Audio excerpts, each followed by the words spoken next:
Hi, friends. You are listening to the EntreEd Talk podcast, where we feature amazing educators and entrepreneurs showcasing how you can bring entrepreneurship into the classroom.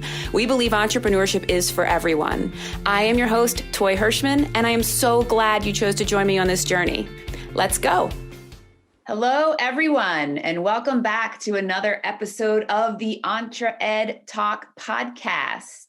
Here with me today is Will Pfitzner. I am so excited to have him join us. Hello, Will. Hi, Toy. Thanks for having me. This is wonderful. Will was introduced to us by a mutual friend, and I'm just excited for y'all to hear his story. So Will is the founder of LazerEdge.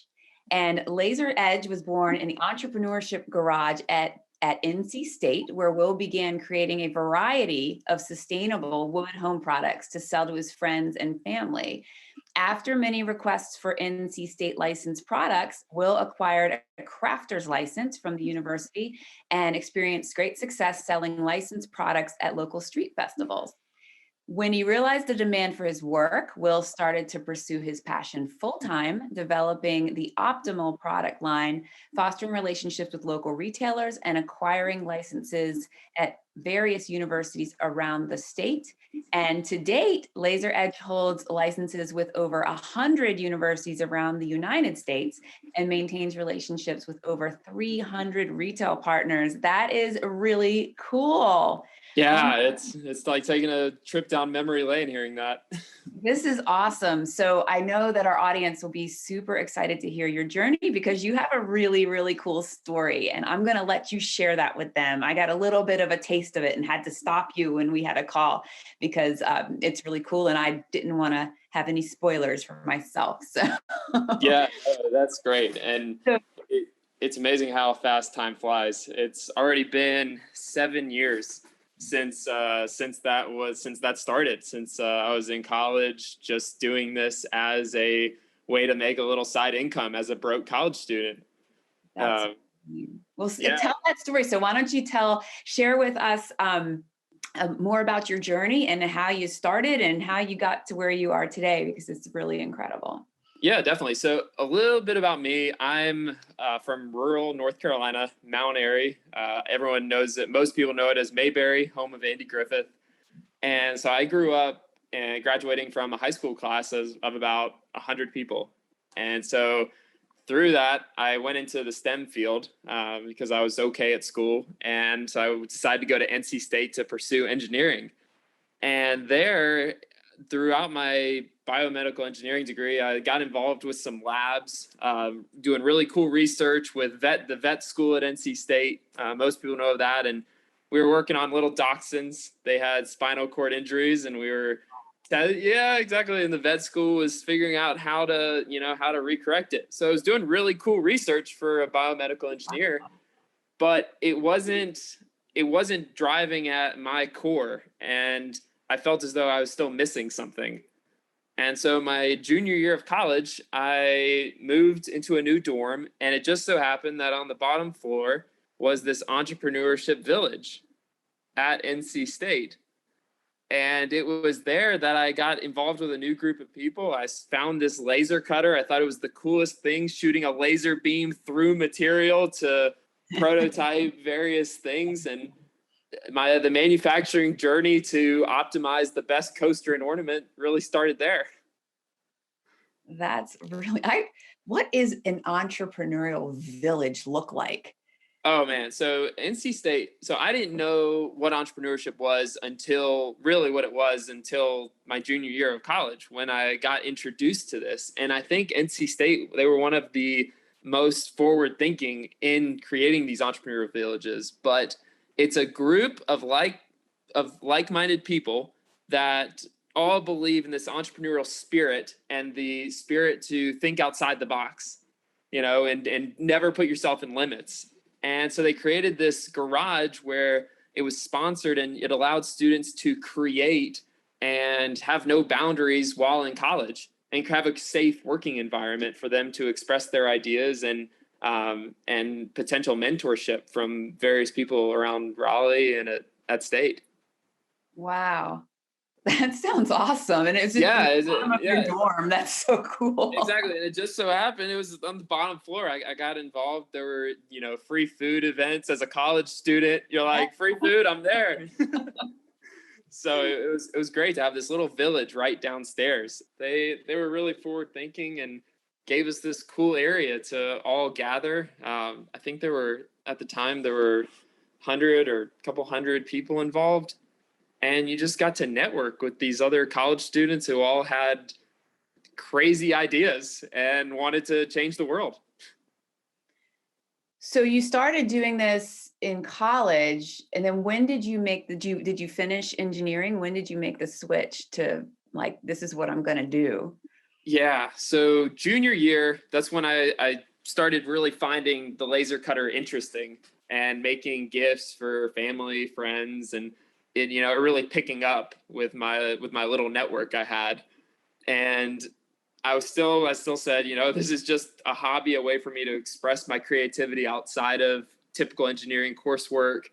And it wasn't, and even after college, so I progressed through my studies. I finished, I graduated as a biomedical engineer, and I went off to do a full-time consulting job because LazerEdge still wasn't at a point that it could support me. So I said, okay, I just graduated with this degree. I need to go take a job that pays X amount. I still really didn't understand my entrepreneurial journey, and so I went off and got this great experience for a couple of years at a company called Deloitte. And on the side, I kept it going in my parents' garage. And then finally, after a couple of years of working this consulting job, I realized it was time for me to go back and try to get LazerEdge off the ground. That's awesome. That's awesome. I love the idea of that you figured out that you needed something stable, and then as you built this. And I think that's something that a lot of people that want to be an entrepreneur, they don't think about all the time. And it's this idea of a gig work or this side hustle where you're taking a risk, but you're taking less of a risk because you have that security still before you make that big jump. So it gives you a little more, it's a calculated risk, I guess. Yeah, and that's a lot of people see it that way. And I think that's how I started seeing it as well. I was just, like I said, in high school when I was making the decision to go pursue engineering at NC State, entrepreneurship was not in my mind at all. And entrepreneurship really came to me as I started getting farther and farther along in my studies. And, you're looking at the different realms that are available to you, and what's my life going to look like after this degree? And when you start thinking about that, thinking about internships and actually taking part, like I was doing this really cool lab research. I love animals. I used to want to be a vet. And then I was doing research with these cute little dogs and I wasn't enjoying it. And so I think that really triggered me to realize that, I can have this and feel secure about it. I can have this backup, but then also try to pursue this other journey that makes me really happy that I don't know where I see it going yet, but ultimately leads to happiness. That's amazing. How hard was it for you to do both things? To, try to build this business, on nights and weekends while you're working this, what sounds like it probably was a pretty complex job. Yeah. Yeah. So that's it. It goes back to first being introduced to that garage under the dorm. So a typical day for me when I first started, I'd go to class. After class, I'd come down to the laser and I was learning. I was figuring out this thing. I was helping clean it, helping figure out how to do the design work, because in engineering we didn't know how to do the design softwares. We had different engineering softwares, so I was figuring out how that worked. And then it got to the point where I was making so much stuff. This laser cutter was meant for prototyping. Like making the other engineers were making airplane parts to like build the new most efficient aircraft, and build containers for circuitry boards, all sorts of stuff. And then I'm over there cutting wood home decor. So I was becoming a manufacturer on a prototyping machine. That's okay. Well, and it's some pretty beautiful home decor, by the way, y'all. Yeah. We'll put the link in. You got to see this stuff. It's going to make your Christmas list. I promise you that.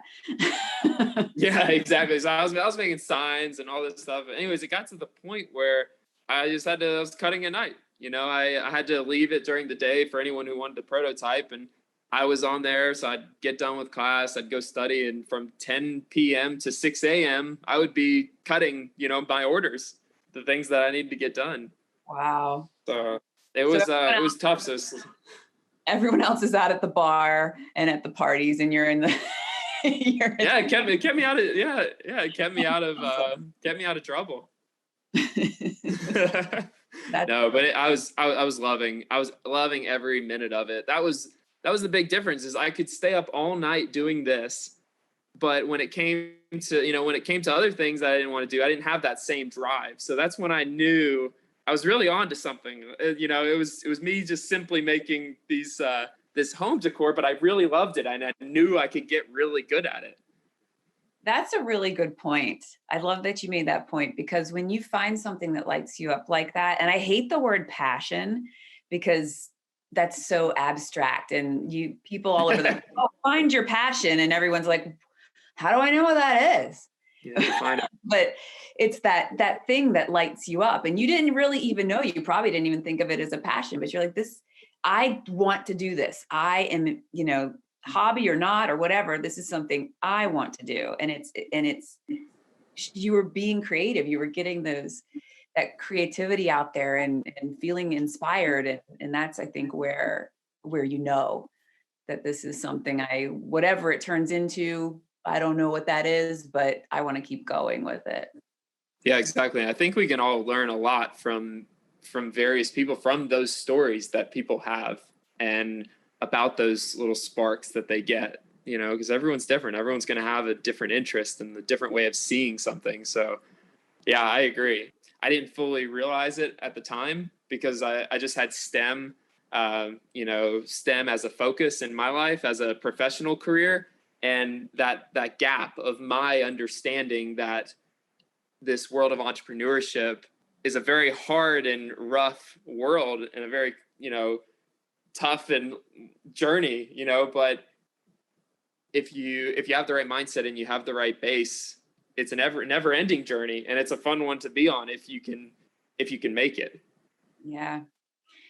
That's something that we try to let students know too, and we meet with teachers and students about this idea of entrepreneurship is amazing, and it's always a career field that's out there for you if you want it, but it's not like you see some of these people on, especially when you're watching YouTube videos, someone will pop up and tell you they've got this new solution for, just follow my course thing and you can be a millionaire and make 6 figures in 5 minutes. No problem. Yeah. just pay me, give me $3,000 and I'll show you how to do it. First give me your email for free, and then I'll talk you into buying a course. And maybe some of those things work, but honestly, they actually probably many of them do work, but they kind of undersell the idea of you're going to have to put in the work no matter what. The result will be rewarding, but you have to be able to commit to that. And some people don't want to do that. And that's okay too. A career in biomedical engineering is nothing to sneeze at. So, right. And it's almost as important when someone realizes that's not a journey for them, because that's an important thing to know too. But I love that. And I love that, you've found something that really is a great passion that you found so early. You probably don't think that because you're young still, but you said, 7 years, but you are very fortunate that you found it early. Yes, it's so true. And a perception of time, having an accurate perception of where we all are in life. It's extraordinary, because you say that I'm young, and then I was just teaching last semester, and I would say the same thing about these students in high school. they're like, I don't know what I want to do. And I'm like, you are so young. Just go try something and figure out if you like it. Yeah, go fail or go succeed and see how it went, you know? Oh my gosh. It's a funny story that because of COVID, my EntreEd had to kind of pivot, and we had to start putting things on video for our trainings. And the first, our first few runs at it were pretty clunky and stuff. But then I kind of branched out and started doing some more things, some different projects with EntreEd. And it is like bang your head on the desk frustrating sometimes, because I love making these goofy videos. I absolutely love it. And like I get better at it every time I do it. And it's changed a lot of the way I'm thinking, I'm going to do something with this, through like EntreEd of just that creativity is one of those things where it'll be, oh my gosh, it's 3 a.m. I got to go to bed. Exactly. But it's really interesting when you find something, and you might have many of those things in your life that really light you up. And if you kind of lean into those things, I think that's where you'll find your soul and your life's work. So that's Exactly. really Yeah, I hope everyone. I know, bringing it back to the listeners who's on here. The listeners for this podcast, we're really finding inspiration and talking about why entrepreneurship is such important. It's so important, and finding how each entrepreneur is different in their story. So I think that's an incredibly common theme that I believe a lot of the listeners here have the same mindset of keep trying something until it's right for you, and know that that's the ultimate goal, is to find something that ignites you like that lights you up, that gets you in that creativity, that drive. Yep, that's absolutely true. You said something a little bit ago that I want to ask about. So you said you didn't even think about entrepreneurship going into college, and I didn't either. And most people, by and large, still don't. Did you ever have any entrepreneurial experiences before you got into college? Did you have? Yeah. So now looking, after I just started teaching entrepreneurship, 2 semesters ago. And I believe I had a lot of entrepreneurial tendencies growing up, thinking about what it takes to be an entrepreneur and the skills that it takes. I had a lot of those, but I didn't have the application. I had the thoughts, like I would always think when I'd be playing a game with my friends, I'd always think of new games to play. And, I even had an idea to package one of those games up just as a kid, but I never thought that me doing that would fit in with entrepreneurship. And I had a disconnect in my understanding of business and entrepreneurship. So I had the entrepreneurial tendencies, but I didn't have the framework to actually understand what those tendencies could be used to attain, Can't learn how to swim in the library. That's right. That's right. You gotta get out there, and you gotta learn entrepreneurship by doing. Yeah, that's really a good point. And I was the same way. And when I realized that I wasn't crazy, that I was just entrepreneurial, it was really like a lightning bolt of, oh, but it took me a lot longer than you. And it's just having those mindsets. And I never found, I won't even tell you how many jobs I had, but I've never found until now a job career that really allowed me to express those things and to use those things. And so it's wonderful to be able to do that. So talk about how you started teaching entrepreneurship, and how your lack, I guess, of that exposure in high school informs your teaching now.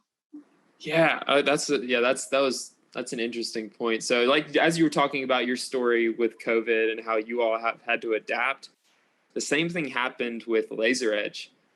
So when COVID hit, we were, like you said, we were supplying over 300 retailers and had tons of universities. And when COVID hit, as you know, the brick and mortars shut down, the universities shut down. So our business basically shut down. The infrastructure that we had set for our business was gone. And so then an opportunity came up in my hometown to teach entrepreneurship, and I had the time now. A business had slowed down. We were kind of restructuring. We were navigating the unknown waters, and the opportunity came up to teach entrepreneurship, and I accepted it. I jumped into it because I've always enjoyed teaching, and I love that aspect of being an entrepreneur too, is teaching your team. And so I think that in the classroom, my understanding of where they are sitting, they're sitting right in front of me. And I remember myself in that position and what would have been useful for me to know then. You know, 9 years ago, 10 years ago, what do I need? What would I need to know? And so I think that experience, in addition to the North Carolina curriculum for entrepreneurship, I think that makes a pretty powerful match, applying the real world knowledge and, textbook curriculum. That's excellent. What's your favorite thing that you do with your students? I know this year's been weird. So you just started, like you started teaching. You're going to be amazing when we go back in person because so Mount Airy, they never stopped being in person. Oh, really?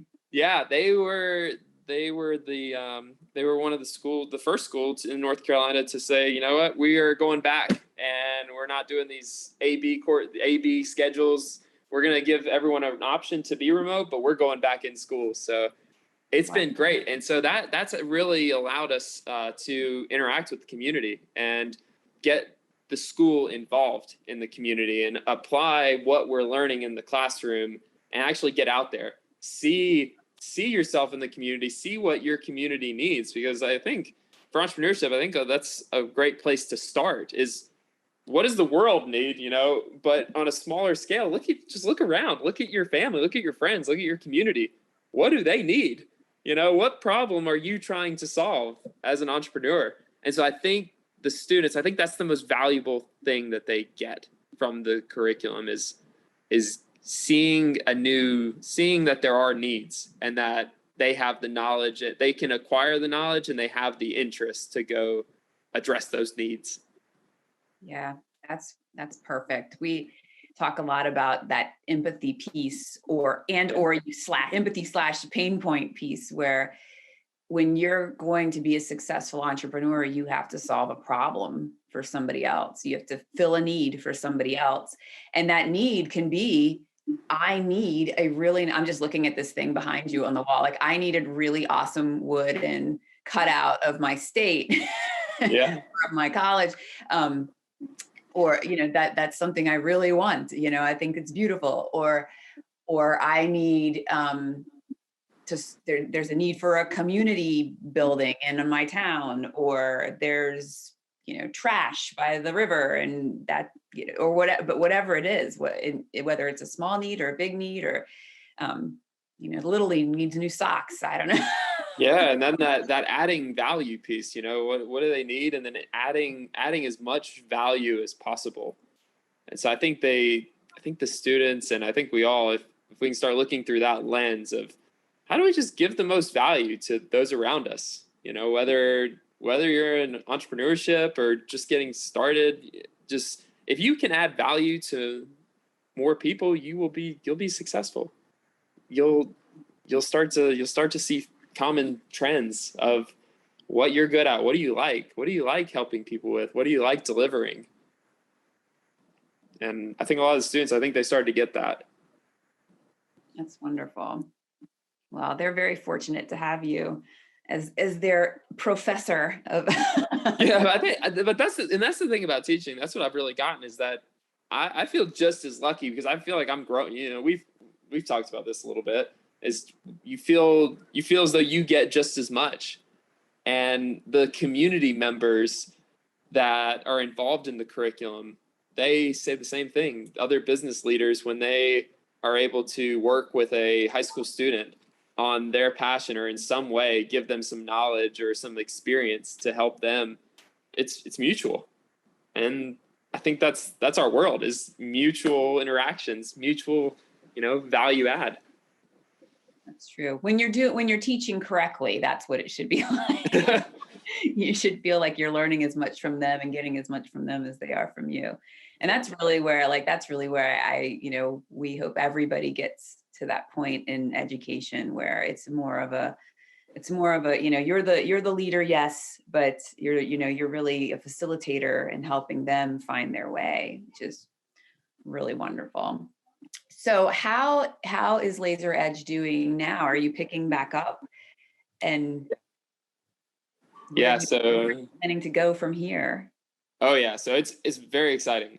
During COVID and throughout teaching, we've realigned ourselves. We've realized where e-commerce is going, what the capabilities of e-commerce are, what the capabilities of marketing are, and we're taking our same business plan, our same idea, which was to produce the best wood home decor possible, and bring it also to the universities, but also move it online. And so, make it as accessible as possible and provide the knowledge and content to show the world what we're doing, to show them our story, to show them the quality of our products. It's just on a new level. So the universities are coming back, the brick and mortar stores are coming back, which is great to see. Local communities are coming back out. People are getting out in their communities, and we've now adopted to being able to move our story and our branding and putting our stories out there. The power of the technology. My entrepreneurial journey has been only 7 years, and those 7 years I spent a lot of it figuring out manufacturing, figuring out how to make the best products possible, not necessarily building out the structure, the framework for how to sustain a business online. So building an amazing website, a customer service tree of service. How do you build all that? So during COVID, we've been able to focus more on that. That's great. I bet you learned a lot too through that process. Yeah, it's still changing. Yeah. I was trying to, as I was learning, it was funny because as I was learning it while teaching, I was like trying to incorporate that into the content of teaching. And so it was just great because they say when you can teach something, you've mastered it. Right. So it was so mutual. This last year has been very mutual. That's wonderful. And that's funny because one of the areas that we see all the time that is more difficult for students to grasp is that a lot of that financial piece and a lot of that marketing, because that's more, it's a little more in depth than some other pieces, but to grasp that idea of how do I scale? How do I get, how do I pivot when something happens? So you've had to figure out real quickly, okay, we were doing online before, but now we're really doing online. And we're going to have these sales funnels, and we're going to have these, we've got to figure out how to optimize the web platform and get into that really exciting, not exciting SEO stuff. And yeah, and it's crazy because it's allowed me to talk to a lot of the local businesses around here too. And, it's very scary. It's totally new, this platform. But I see it. I see the shift coming. Even in rural North Carolina, we're starting to pick up momentum and really use these platforms to connect even better than we did before, and to reach our customers and to provide better customer service. So it's a really exciting time too. That's awesome. That's awesome. So what is the ultimate goal? How are you planning, how are you planning to scale and grow? And what's your dream for Laser? Yeah. So the smaller goals always change, and you're always accomplishing them. But for the last 7 years, the goal for me is to be successful. And for success in my book is to be happy. I saw my trajectory 7 years ago and didn't didn't see myself in that. And this has just set my life in a totally different way and given me so much happiness and fulfillment. So I'm already successful in that aspect. But in terms of my other goals for the business is I want to connect to the community. And the teaching has really allowed me to start that connection of how do we become more connected as a community? Because when I think about my success and how I achieved happiness, it was by changing route and diving into LazerEdge. But LazerEdge would not be where it is today without the support that I've had. My friends, my family, the various community members. And so like when I moved my business from Raleigh, from NC State, whenever I graduated back home, I learned everything. Our product jumped in quality because we had one-on-one help with, I think, one of the best cabinet makers in North Carolina. He made custom cabinets, and he showed us everything about wood, about the lacquers, about the finishes, everything we need to know. So that jumped our game from me going to Lowe's Hardware to buy my wood, to getting a wood supplier, to figuring out how to treat this wood and how to make it, top notch like they do in these custom cabinets that they build.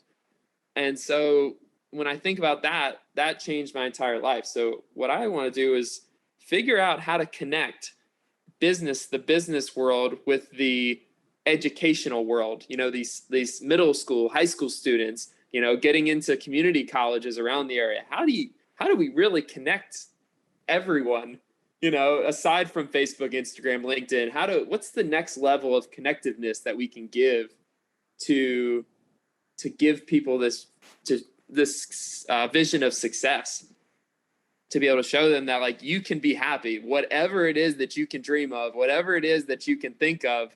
There's someone in this community that is either, has something similar or has skills that can help you along the way. Yeah. So that's my dream. So how do we all do that? Nice. That gives me goosebumps. That's really beautiful.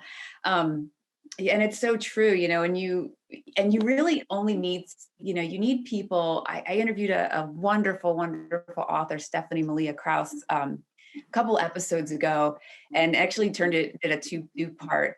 She wrote a beautiful book, but a big part of her book, she talks about these navigators and mentors, and like just navigators is like an overall term, and they can be a mentor, they can be mentors younger and older, and it's really about that. It's about that community and finding those people that are one step ahead of you in your journey, because they're still on the journey, and then finding people who are way out there, probably like your cabinet maker, and then finding people that are younger than you that you can help bring up. And it's just really amazing how that community connection helps, and how willing people are to be part of that chain, how willing people are to support other people that legitimately care about what they're doing and want to learn. So yeah, they're all around us. Mm-hmm.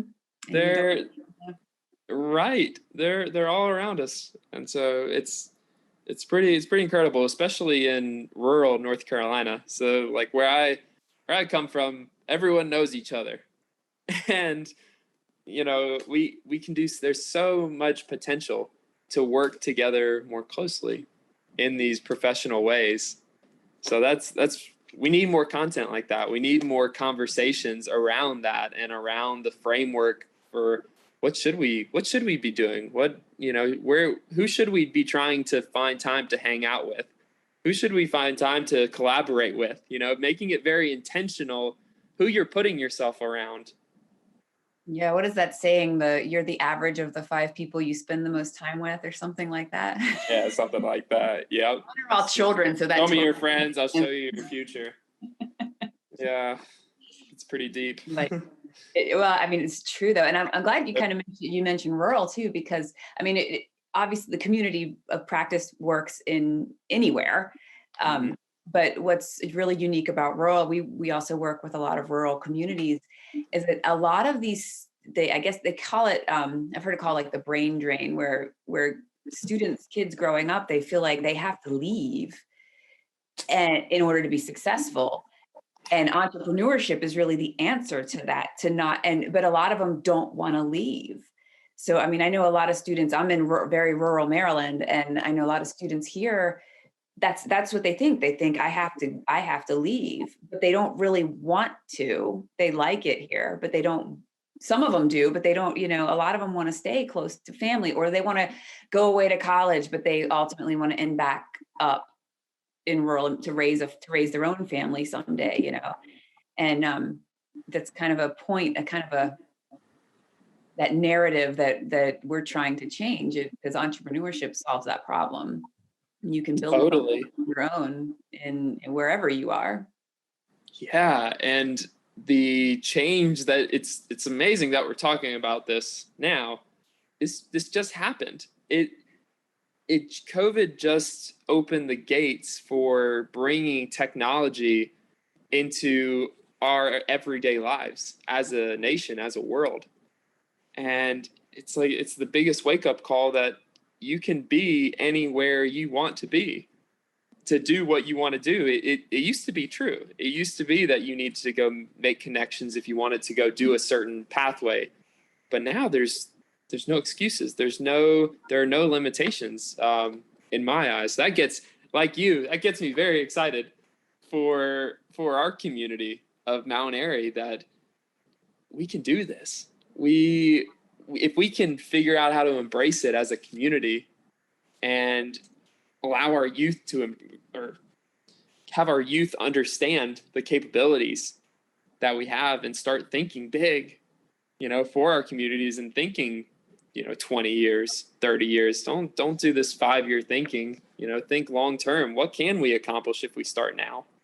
Yeah, it is true. I mean, so much badness, so much horribleness, so much heartache, so much pain, everything came out of COVID. But there are some good things that came out of COVID, and you're absolutely right. This is one of them, where it's really opened a lot of people's eyes and companies' eyes to the idea of, I don't need to pay, so my brother and I have talked about this for years. He does big web design projects and usually has lots of subcontractors and things. And he was ahead of the curve on this. He always looks for people in more rural places. And it's more affordable for him, but that's not necessarily the reason. But he said, I can pay someone $100 or $150 an hour in rural West Virginia. And that is beyond the standard of living there. And so that person's really happy, and he's getting a super amazing quality designer, and it's easier on his bottom line, so you could have two people where he can go out of New York or Silicon Valley and get, half of a person or a quarter of a person. Yeah. This is going to open up I believe our service industries can really prosper from this if we can begin to communicate and find these needs, find a way to incorporate our rural cities. So I think he's incredibly smart to be doing that, and to think that way.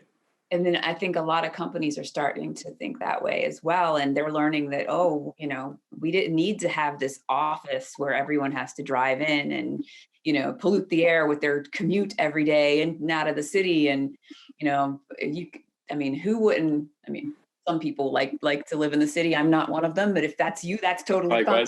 But, yeah. If I can work in DC and have to travel there maybe twice a month and then live out where I live now, that's a win-win for everybody. And I think we're starting to see that, and starting to see what we can accomplish, like you said, with this technology. Design your life. If you don't want to commute, design your life to where you don't need to. There is no reason no one has to commute anymore. Nope. You could say tomorrow, I'm never going to commute another day in my life. And if you stick by that, you can do it. It's all about designing, and what's your definition of success? What's your definition of happiness? And I mean, they say it, the world is your oyster, but in my eyes, I'm seeing so much more clearly now, I think, just seeing the potential that's out there and what we're capable of. If we could figure out how to work this, figure this technology out and instill it in our communities. Yeah. I always wished that somebody had grabbed me by my ear in high school or college and said, what do you want your life to look like? Instead of, because the idea traditionally you go into college, even high school, into a field because you're like, I need a job that provides these specific financial things but you never, and you try to follow that job. So if I'm an engineer and there's a really high paying job in, wherever city, Cincinnati, maybe, or whatever. And, I'm going to follow that job, even though I know nothing about that area and have never thought about it once in my entire life, But if somebody had said, where do you want to live? What climate, even like, do you want to live in a beach climate or in the mountains? Do you want, and then start building backwards from there into the job career that you want. But we don't often say that to students in school. Why not? We should, but that it doesn't often happen. So. Yeah. But what you're doing here, you're making a podcast. That's the hope. That's the hope. Exactly what we're doing. So, we're doing it. We're doing exactly what we all should be doing. That's the hope. That's what we're trying to accomplish at EntreEd and through this podcast as well. Yeah. Just getting that message out that, you can do whatever you want to do. You just have to, but it might be hard. You had to work a job and do very it. Hard. It's hard, but you can do it. You just have to be willing to put the time into it. So this has been so much fun, Will. Have a kind of to wrap up. What advice might you give to young folks, or any age folks that might want to start a business, or what advice might you give to an educator who has a group of students in front of them and wants to bring more entrepreneurship into the classroom? It's really two questions, I guess. My advice would be, get out into the communities, bring the entrepreneurship from the classroom, bring it out of the classroom and go into the communities. In rural North Carolina, I think we're able to do that because our communities are so intertwined. The business leaders in this community are extremely willing to help with the local high school because we have only a few local high schools as opposed to a larger city, and we're all connected. So that actually, I wanted to talk about this one program we have. It's a nonprofit called Yes Surrey. And Yes Surrey. Yes. And it gives students funding to pursue their dreams, to pursue their to pursue a business opportunity that they come up with. It's like Shark Tank, but for high schoolers. How cool. And it's amazing. Yeah. And we just had the finals for that. And a lot of the largest business owners around here came to judge it. So that just shows the involvement of this community and the interest that they have for the education that these high school students are getting and the experiences. So the business owners see that in this area that we need to get these students out. We need to get them to have experiences in the communities and get their ideas and all these concepts and this knowledge that they can learn in the classroom and on the internet. Get it out there and start doing it. That's amazing. Yes, Surrey. Yes, Surrey. I love it. That's really great. More about it. Yeah, it's the beginning. Yeah, we can put the link to that in the notes. That's awesome. Yeah. So how can folks reach out to you to find out more about your products and to maybe purchase some of your products? Because you guys got to see this website. It's really beautiful. Yes. Yeah, it's laser with a Z edge.com. We have the Z in there because when we were first starting, we couldn't afford the handle with the S, the URL with the S. It was too expensive, so we put a Z. But that makes it more creative. That's right. Yeah, that much more creative. That's funny how those domains work. but Yeah. I like it. It's a really good domain though. It's really Thank you. good. It's short Thank and it's easy to spell. And I honestly, when I looked at that, I didn't really realize that it was not a S. It was an S, not a Z anyway. We're gonna get laser with a Z added to Webster's here soon. It'll be a word.